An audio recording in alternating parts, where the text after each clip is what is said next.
શૈલી, પછી મુઘલ ચિત્ર શૈલી, એને આને શું કર્યું હતું ખાસું, એટલે કે જરૂરતથી વધારે પૂરતું છે ને એને પ્રોત્સાહન આપ્યું હતું.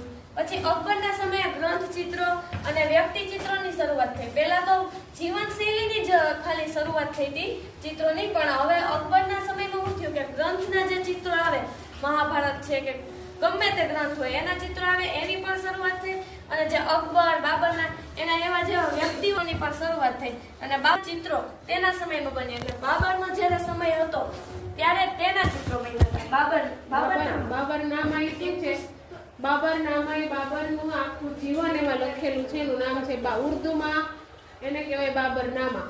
બરોબર? કોઈ વિશે આપણે લખતા કે સરદાર વલ્લભભાઈ પટેલની જીવન શૈલી, જીવન ચરિત્ર, એમ ગુજરાતીમાં જીવન ચરિત્ર કે ઉર્દુમાં એને નામા કે તેનું હોય એનું નામ નામી સફર કંઈક નવીન રીતે જ અદભુત સમન્વય થયો. હા, આ શૈલી બદલી ગઈ. રાજપૂત શૈલીમાંથી આ કઈ શૈલી આવી? કઈ છે શૈલી? ઓહો, ચાલુ નામ મેળવતું ચિત્રકારોમાં તો રવિશંકર રાવળ અને રમેશભાઈ પંડ્યાએ એને મુખ્ય ગણાવી શકાય, કારણ કે આને આગવું સ્થાન મેળવ્યું હતું ચિત્રકલા.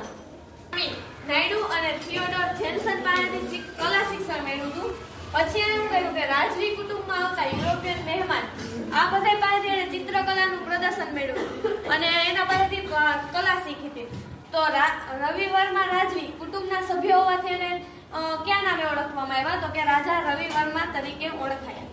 તેમના સમયમાં કલાના ક્ષેત્રમાં પાશ્ચાત્ય કાળની વ્યાપક અસર જોવા મળી. એટલે કે પાશ્ચાત્ય એટલે પૂર્વના દેશો, જે આપણા દેશની અંદર અંગ્રેજો રાજ કરવા આવ્યા હતા ને, એની જે કલાઓ હતી, પાશ્ચાત્ય કલા એટલે પૂર્વની જે કલાઓ હતી એની ખાસ અસર જોવા મળી. અને એને રાજા રવિ વર્મા શા માટે કહેવામાં આવ્યા? કારણ કે રાજવી પરિવારના હતા એટલા માટે.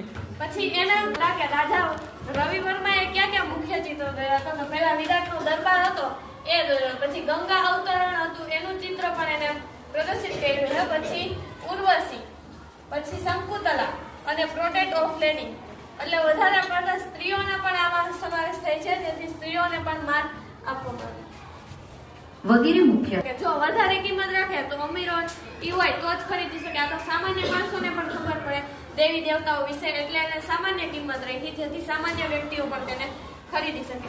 આથી હું કે વડોદરાના જે મહારાજા સયાજી ગાયકવાડ અને ભાવનગરના રાજવીએ રાજા રવિ વર્માને નિમંત્રણ આપ્યું. પહેલા નિમંત્રણ આપ્યું, પછી એને શું કર્યું કે રાજકુટુંબ એનું જે